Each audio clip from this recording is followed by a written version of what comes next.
ठीक है। तो अब हम लोग एक बहुत इम्पॉर्टेंट कॉन्सेप्ट को पढ़ने वाले हैं, शायद इससे कुछ क्वेश्चन ज़रूर होंगे।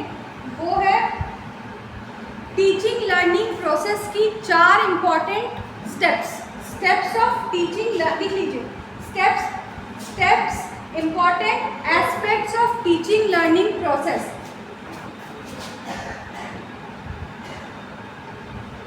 Important aspects of teaching learning process। अब हम लोग धीरे धीरे तकनीक में घुस रहे हैं, ठीक है। धीरे धीरे आप एक अच्छे टीचर बनने की तरफ आगे बढ़ रहे हैं। देखिए, टीचिंग लर्निंग की जो प्रक्रिया है वो 2 चीज़ों से शुरू होती है। एक तो लर्नर की इच्छा, बहुत बार बच्चों को खुद भी नहीं पता होता है उन्हें क्या चाहिए, और दूसरा होता है एक शिक्षक कितना कैपेबल है किसी स्टूडेंट को ये बताने में कि यह ज्ञान उसके लिए कितना महत्वपूर्ण है और ये कैसे उसके जीवन को सार्थक बनाएगा।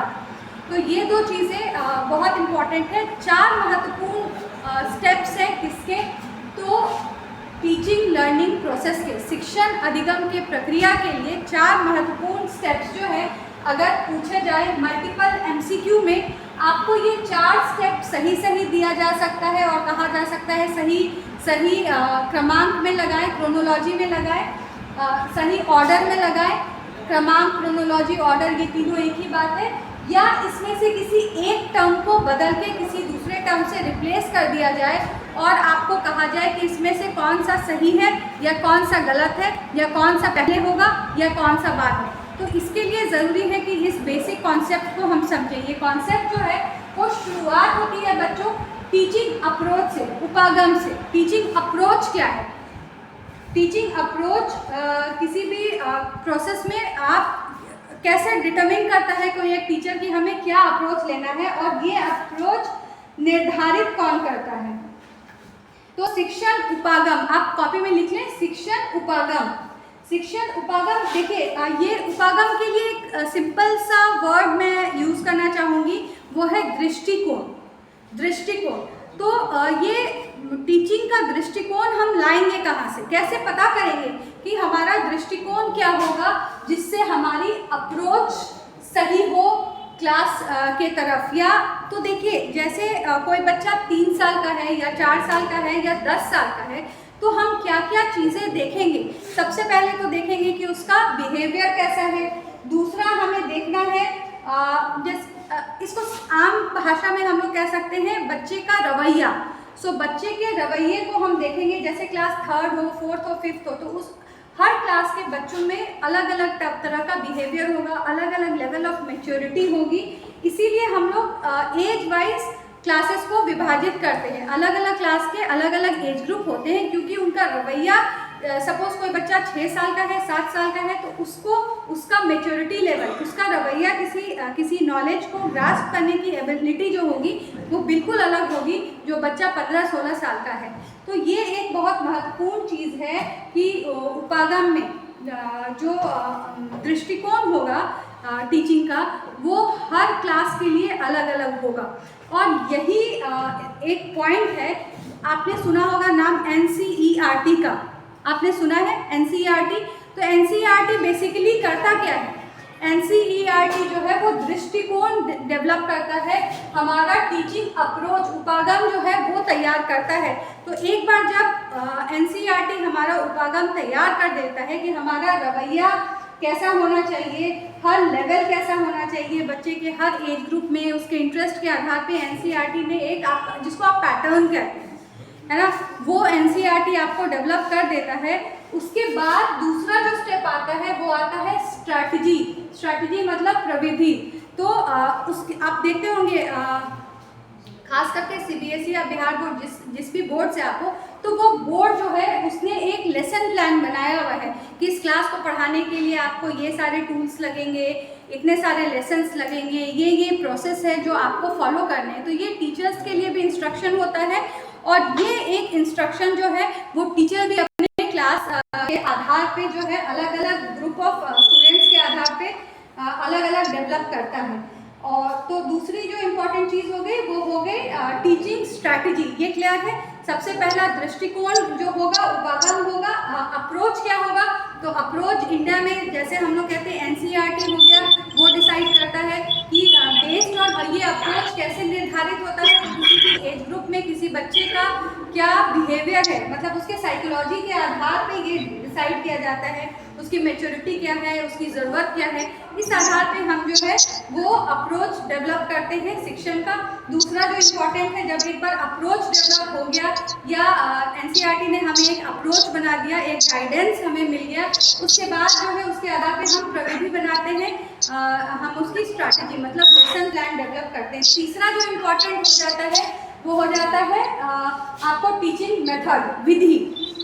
अब ये टीचिंग मेथड जो है वो ये बड़ा वैरी करता है। ये किसी स्कूल को बड़ा अच्छा और किसी स्कूल को पुअर बना देता है। जैसे आप देखेंगे बहुत सारे विधि हैं, मेथड्स हैं जो शिक्षक यूज़ करते हैं। जैसे कुछ टीचर्स जो हैं वो डिमॉन्स्ट्रेट करते हैं, आपने देखा होगा डेमो क्लासेस जिसको आप कहते हैं, तो वो या बहुत सारे क्लासेस में ऐसे होते हैं लैब्स वगैरह, जैसे लैब और प्रैक्टिकल क्लासेस बहुत ज़्यादा हैं, या फिर मॉडल्स डेवलप किए जाते हैं बच्चों के सामने। अलग अलग प्रोजेक्ट वर्क जो मिलता है, बड़े में तो हम लोग प्रोजेक्ट को किसी दूसरे ही तरीके से लेते हैं, लेकिन बचपन में आप देखते होंगे प्रोजेक्ट या मॉडल्स बच्चे बना के लाते हैं। तो ये सारी जो है वो क्या है, वो विधि है, अलग अलग मेथड्स हैं जिसके थ्रू, जैसे वोल्केनो का इरप्शन है ना, ज्वालामुखी जो होता है उसका आप देखते होंगे बच्चे में थर्मोकॉल वगैरह के थ्रू जो है वो बना के लाते थे। इसी प्रकार से बहुत सारे अलग अलग मेथड्स हैं, डिमॉन्स्ट्रेट करना, प्रॉब्लम सॉल्विंग, लेक्चर मेथड बड़े क्लासेस में। ये सारे कम से कम 10-12 मेथड्स जो है वो आपको आने वाले क्लासेस में पढ़ाई जाएंगी कि टीचिंग मेथड्स मतलब कि टीचिंग की विधि क्या अलग अलग हो सकती है और शिक्षक अलग अलग कंटेंट को अलग अलग विधि के थ्रू कैसे प्रस्तुत करेगा।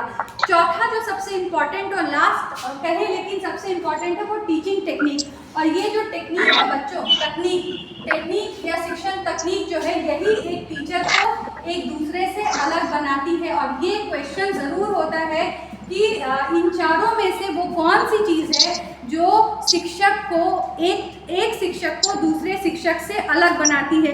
क्या वह अप्रोच है? नहीं, अप्रोच तो हमें एनसीईआरटी गाइडलाइंस के थ्रू मिल जाता है। क्या हमारी स्ट्रैटेजी है? तो लेसन प्लान में ओवरऑल किसी भी शिक्षक को पता होता है कि वो किस प्रकार बनाएगा। मेथड अलग अलग हो सकते हैं लेकिन वो भी अगर डेमोन्स्ट्रेटिव है, लेकिन उस मेथड को कैसे अप्लाई होगा, उस तकनीक को कैसे अप्लाई करना है, ये हर एक शिक्षक को एक दूसरे से अलग बनाती है। क्या मैं क्लियर हूँ? तो मतलब टीचर की प्रस्तुति, टीचर अपने कंटेंट को या अपने प्लान्स को कैसे प्रेजेंट कर रहा है, उसके जेस्चर्स क्या है, वो क्या स्टोरी बना के बच्चों को बता रहा है, स्टोरी टेलिंग मेथड से बना रहा है, या कोई मूवी दिखा के बच्चों को समझाने का प्रयास कर रहा है। तो अलग अलग टेक्निक या तकनीक के थ्रू टीचर जो है वो कंटेंट डिलीवरी क्लासरूम में करता है। और ये 4 बहुत इंपॉर्टेंट पिलर्स हैं जो आपको STET Bihar librarian, upcoming Bihar librarian vacancy के लिए बहुत इम्पॉर्टेंट हो जाता है। पिछले 2 दिन में मैंने लगभग आप लोगों के साथ 2-2.5 घंटे जो है वो टाइम स्पेंड किए हैं शिक्षा पे। मैंने ऑलरेडी अभी तक आपको 2-2.5-3 घंटे जो 3 घंटे के अप्रॉक्स मैंने 3 लेक्चर्स आपको दिए हैं। मैंने टीचिंग एज अ आर्ट से शुरू किया था। टीचिंग जो है वो एक कला है। फिर हमने स्कूल एक्टिविटी किया था जिसमें स्कॉलरिस्टिक और पोस्ट स्कॉलरिस्टिक की बात की थी।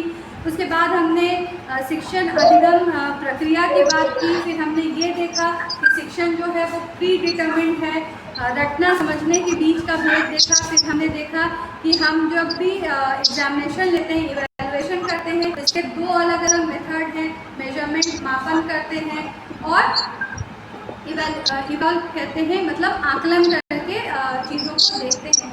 फिर हमने देखा कि टीचिंग के 4 इम्पॉर्टेंट टीचिंग लर्निंग के 4 इम्पॉर्टेंट एस्पेक्ट। आज की क्लास में हमने देखा कि हमारा अप्रोच जो है उपागम जो है प्रायः इंडिया में एनसीईआरटी के थ्रू डेवलप की जाती है। इसका आधार क्या होता है, तो डेफिनेटली ये बच्चों के साइकोलॉजी पे निर्भर करता है। और साइकोलॉजी क्यों, क्योंकि हर एक एज ग्रुप के बच्चों की साइकोलॉजी अलग होती है। 6 साल का बच्चा 10 साल के बच्चे से बिल्कुल ही अलग तरीके से किसी भी चीज़ को लर्न करेगा।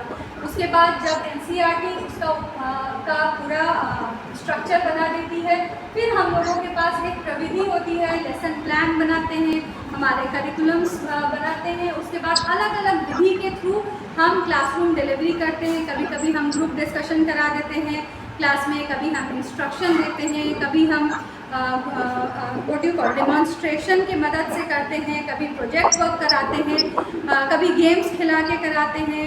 बहुत अलग अलग विधि है, 10-12 अलग अलग विधि, प्रॉब्लम सॉल्विंग किया जाता है।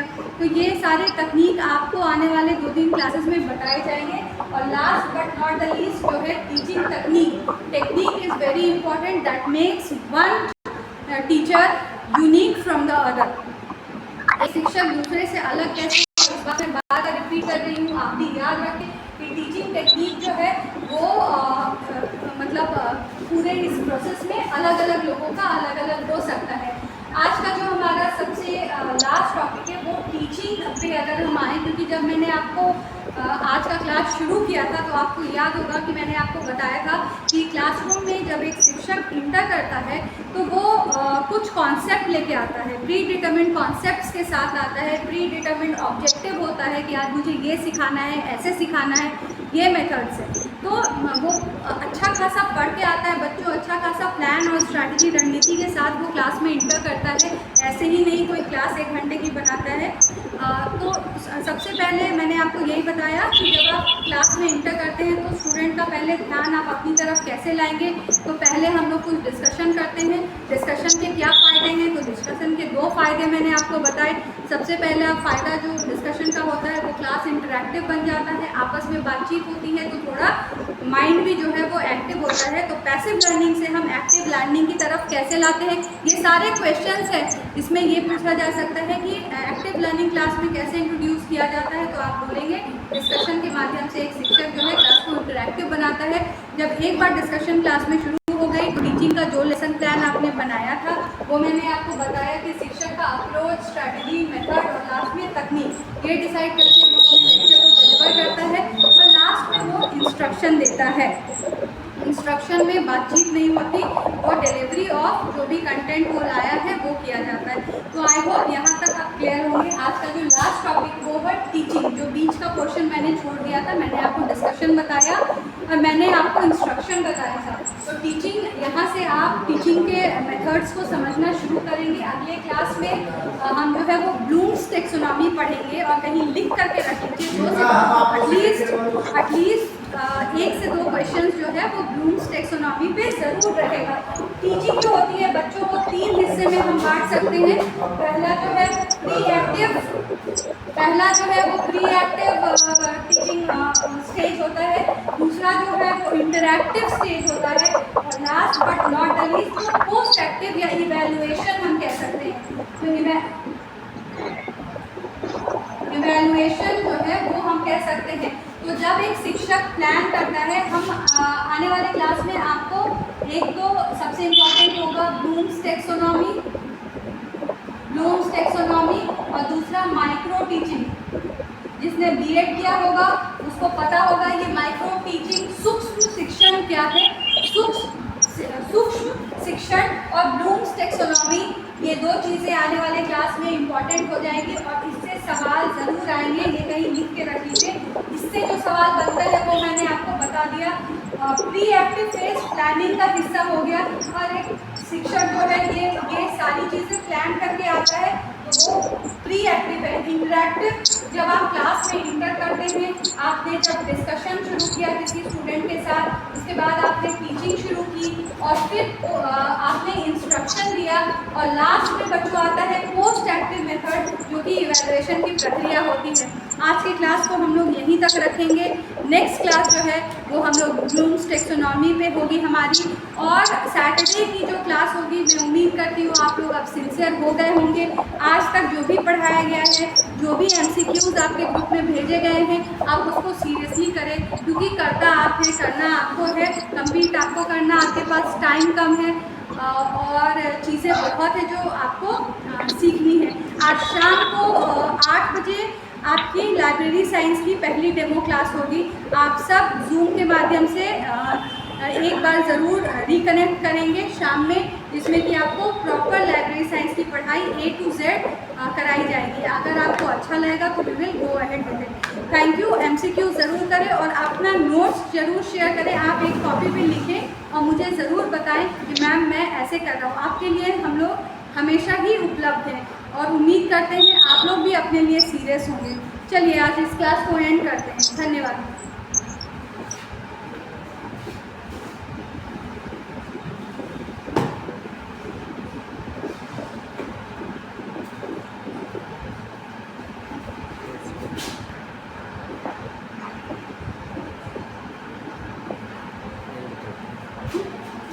हो गया शेयर।